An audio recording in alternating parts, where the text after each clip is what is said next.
Hello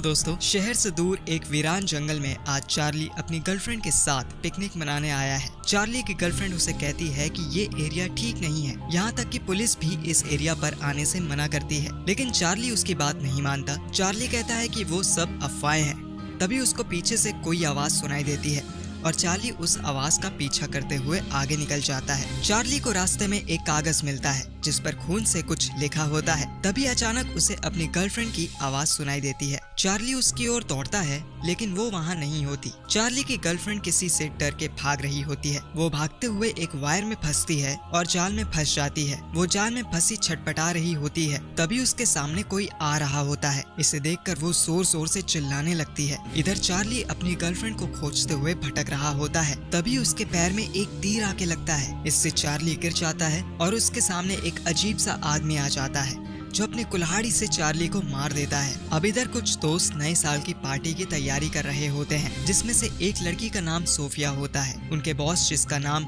alter होता है, वो सोफिया को अपने घर में पार्टी करने के लिए घर की चाबियां देता है। चार्ली का भाई ट्रेविस चार्ली को खोज रहा होता है। वो ऑल्टर उसके बारे में पूछता है, लेकिन ऑल्टर कहता है उसे कुछ पता नहीं है। इधर वो सभी दोस्त ट्रैकिंग करते हुए उसी सुनसान जगह में जाते हैं। कोई उन सब पर नजर रखे हुए है। वो सब एक सुनसान रास्ते में जा रहे होते हैं। दो लोग जो इस ग्रुप से नहीं हैं यहाँ भटक जाते हैं। सुनसान जगह पर वो दूसरे को किस करने लगते हैं, लेकिन वही अजीब सा दिखने वाला इंसान उन पर तीर चलाने लगता है और वो तीर उन दोनों के आर पार हो जाता है और वो वहीं ढेर हो जाते हैं। इधर ट्रेविस उस आवाज को सुन लेता है। वो अजीब सा आदमी जो तीर धनुष पकड़ा था वहाँ से निकल जाता है। ट्रेविस उसे देख लेता है और उसका पीछा करने लगता है। तभी ट्रेविस के ऊपर भी जाल फेंक कर उसे पकड़ने की कोशिश होती है, लेकिन ट्रेविस अपने पास चाकू रखा हुआ होता है जिससे वो उस जाल को काट कर आजाद हो जाता है। इधर वो सभी दोस्त पार्टी के लिए जंगल में जाते हैं जहाँ टिफनी उनका पहले से इंतजार कर रही होती है। वहाँ माइकल, सोफिया, वेनेसा, हीथर और कायल को रिची टिफनी से मिलाता है। यहाँ शेरिफ वाइट और रेसर टासो आपस में कुछ बात कर रहे होते हैं। वो छानबीन करने जाने वाले होते हैं। शेरिफ वाइट उस घर में आता है जहाँ सभी दोस्त पार्टी कर रहे होते हैं। वहाँ उन्हें वहाँ से तुरंत जाने के लिए कहा जाता है क्योंकि वहाँ बहुत तेज तूफान आने वाला है, लेकिन सारे लोग मिलकर शेरिफ को मनाने लगते हैं और वो वहाँ से चला जाता है। इधर चार्ली की गर्लफ्रेंड को दिखाया जाता है जो एक घर में बंधी हुई है। वहाँ पर एक आदमी होता है जिसे खून से पेंटिंग बनाने का शौक होता है, लेकिन वो पूरी तरह से साइको लग रहा है। इधर एक दूसरे घर में बहुत से लोग पार्टी कर रहे होते हैं। तभी बाहर से कोई लाइट बंद कर देता है। वो वही अजीब सा दिखने वाला इंसान होता है जो अपने पूरे परिवार के साथ आया होता है। वहाँ वो सबको मारने लगते हैं। आल्टर के घर में सब लोग मस्ती कर रहे होते हैं। टिफनी माइकल को पसंद करती है। वो माइकल के साथ सेल्फी ले रही होती है। तभी उनमें से एक दोस्त हीथर की तबीयत बिगड़ने लगती है। रेजर टासो एक सुनसान इलाके से गुजर रहा होता है। तभी उसे वहाँ पर एक स्लीपिंग बैग के अंदर लाश के टुकड़े दिखाई देते हैं। वहाँ पर वही अजीब आदमी होता है जिसने कुल्हाड़ी से चार्ली की जान ली थी। वो रेसर टासो ऊपर भी हमला कर देता है। उधर माइकल को बाहर से कुछ आवाज सुनाई देती है। वो कायल के साथ वहाँ जाता है।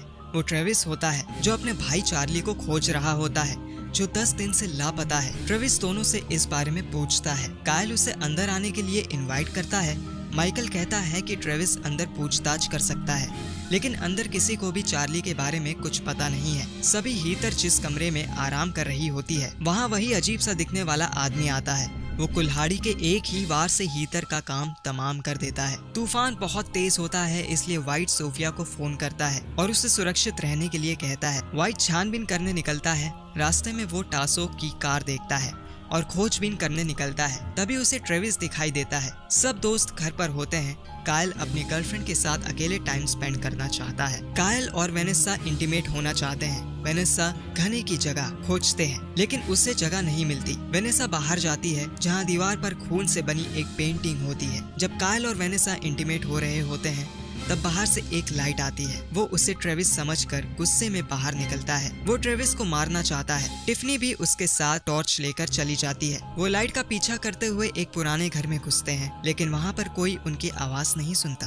वहाँ बहुत सारी अजीब सी चीजें होती हैं। टिफनी डरते हुए कहती है कि हमें वापस जाना चाहिए, लेकिन कायल को मारने की धुन सवार होती है, इसलिए वो वहाँ से नहीं जाता। टिफनी वहाँ से बाहर भाग जाती है, लेकिन उसका मोबाइल अंदर गिर जाता है। तभी बाहर से उसे एक लड़की दिखती है और टिफनी चिल्लाती है। कायल को टिफनी के चिल्लाने की आवाज आती है। जब वो बाहर जाता है वो टिफनी नहीं होती। इधर ट्रेविस और शेरिफ वाइट वहाँ आते हैं। वो दरवाजा खोलते हैं और उस मकान में घुसते हैं जहाँ चार्ली की गर्लफ्रेंड बंधी थी। यकीन मानिए उस जगह का नजारा इतना भयानक और विभत्स होता है कि कोई भी इंसान डर जाए। शेरिफ वाइट घर के अंदर घुसते ही अंदर बैठे उस इंसान को पहचान लेता है। उसका नाम गिम्पल होता है। इसके बाद ट्रेविस गिम्पल से पूछता है कि उसका भाई कहाँ है। गिम्पल कहता है कि ये उसका फॉल्ट नहीं है, ये उसी का बदला है जो वाइट और उसके दोस्तों ने उसके साथ किया था। वाइट कहता है हम सिर्फ बच्चे थे। जिस आदमी ने कुल्हाड़ी से ट्रेविस के भाई को मारा होता है उसका नाम एंगस होता है। वो ट्रेविस के ऊपर टूट पड़ता है, लेकिन ट्रेविस उसके ऊपर भारी पड़ जाता है और वो उसे मारने लगता है। इधर गिम्पल भी वाइट के ऊपर हावी हो जाता है। वाइट गिम्पल को गोली मार देता है।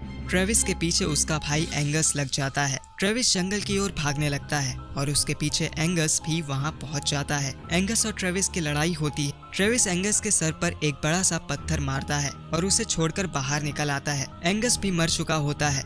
सोफिया और माइकल घर में है। रिची वहाँ शेविंग क्रीम लगाकर घूम रहा है। वेनेसा भी वहाँ बिकनी पहनकर कायल का इंतजार कर रही है। माइकल, सोफिया और वेनेसा बाहर निकलते हैं। एंगस बाथरूम में जाता है। रिची नशे में धुत है। रिची को एंगस मार देता है। तब तक कायल भी अंदर आ जाता है, लेकिन बाहर फिर हलचल होती है। उसके बाद माइकल और सोफिया बाहर भागते हैं। स्टोर रूम में उन्हें एक तलवार मिलती है। इधर एंगस की बहन ने वेनेसा की गर्दन काट दी होती है। जब सोफिया और माइकल वापस आते हैं तो वो देखते हैं कि वहाँ सब तरफ खून फैला है। वहाँ उन रिची, कायल और वेनेसा की बॉडी लड़क रही होती है। जब वो अंदर कायल के कमरे में घुसता है वहाँ ट्रेविस होता है। वो ट्रेविस को ही किलर समझ रहा होता है। तब एंगस वहाँ अंदर आ जाता है और ट्रेविस को एक तीर मारता है जो उसकी छाती पर लगता है। सोफिया वहाँ से भागती है। एंगस उसे पकड़ लेता है। वो सोफिया को एक कुर्सी पर बांध देता है। सोफिया वहाँ से निकलने की कोशिश कर रही होती है, लेकिन एंगस वहाँ पास में ही होता है। सोफिया को देखकर एंगस पागल हो जाता है और वहाँ रखी चीजों को तोड़ने लगता है। उसके बाद वो सोफिया के ऊपर बैग से सामान निकाल कर फेंकता है। एंगस सोफिया की चेयर को पकड़कर घसीटते हुए दूसरे कमरे पर ले जाता है। ये वही कमरा होता है जहाँ पर उसका भाई खून से पेंटिंग बनाया करता था और जहाँ पर वो लोगों को मार कर रखते थे। यहाँ पर एंगस सोफिया को डराने की कोशिश करता है। तभी दरवाजे पर कोई आता है। ये कोई और नहीं बल्कि सोफिया के बॉस मिस्टर वॉल्टर होते हैं। वो एंगस का पिता होता है। वो सोफिया के पास जाता है। इसके बाद एंगस चार्ली की गर्लफ्रेंड और टिफनी को वहीं ले जाता है। इधर ट्रेविस भी होश में आ गया है। वो अपनी छाती से तीर निकालता है और लड़ने को तैयार हो जाता है।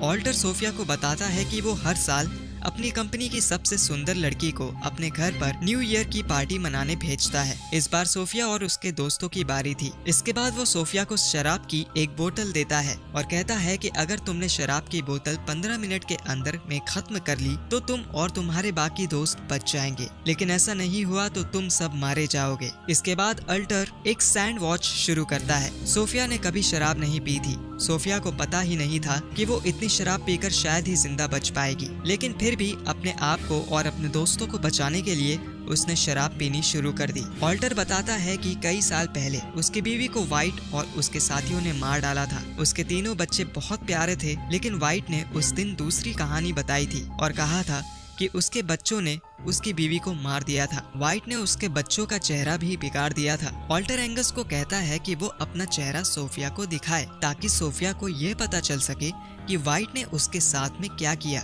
इसके बाद एंगस अपना चेहरा दिखाने के लिए अपना मास्क खोलता है। तब तक सोफिया को दिया हुआ टाइम खत्म हो जाता है, लेकिन वो शराब खत्म कर नहीं पाती। वॉल्टर उससे पूछता है, सोफिया तुम बताओ कि तुमने मारने के लिए सबसे पहले किसे चुना है। इसके बाद वॉल्टर पाकर एंगस टिफनी को नीचे गिराता है और उसका सिर काट कर अलग कर देता है। वहाँ टिफनी का खून फैल जाता है। अगली बारी चार्ली की गर्लफ्रेंड की होती है, लेकिन सोफिया उसके बदले खुद को चुनती है। वॉल्टर उसकी गर्दन अलग करने के लिए उसका सर नीचे करता है। वॉल्टर उसको मारने ही वाला होता है कि तभी ट्रेविस वहाँ आ जाता है और वो वॉल्टर को गोली से मार देता है, जिससे ऑल्टर वहीं गिर जाता है। इधर एंगस की बहन ट्रेविस के ऊपर हमला करती है। ट्रेविस उसे बंदूक के हत्थे से मारता है। एंगस ऑल्टर के गर्दन पर हाथ रखकर खून बहने से रोक रहा होता है। ट्रेविस माइकल को आजाद करता है। तब एंगस ऑल्टर को छोड़कर ट्रेविस के ऊपर हमला करने लगता है और एंगस की बहन माइकल से लड़ाई कर रही होती है। चार्ली की गर्लफ्रेंड भी अपने आप को छुड़ाने की कोशिश करती है। एंगस एक हाथ का टुकड़ा लेकर ट्रेविस के गर्दन को दबाने की कोशिश करता है, लेकिन ट्रेविस उससे छुटकर एंगस से लड़ने लगता है। माइकल चाकू लेकर एंगस की बहन के पेट में मारता है, जिससे उसकी मौत हो जाती है। इधर चार्ली की गर्लफ्रेंड भी छूट चुकी है। वो कुल्हाड़ी लेकर ऑल्टर के ऊपर वार करती है और उसका काम तमाम कर देती है।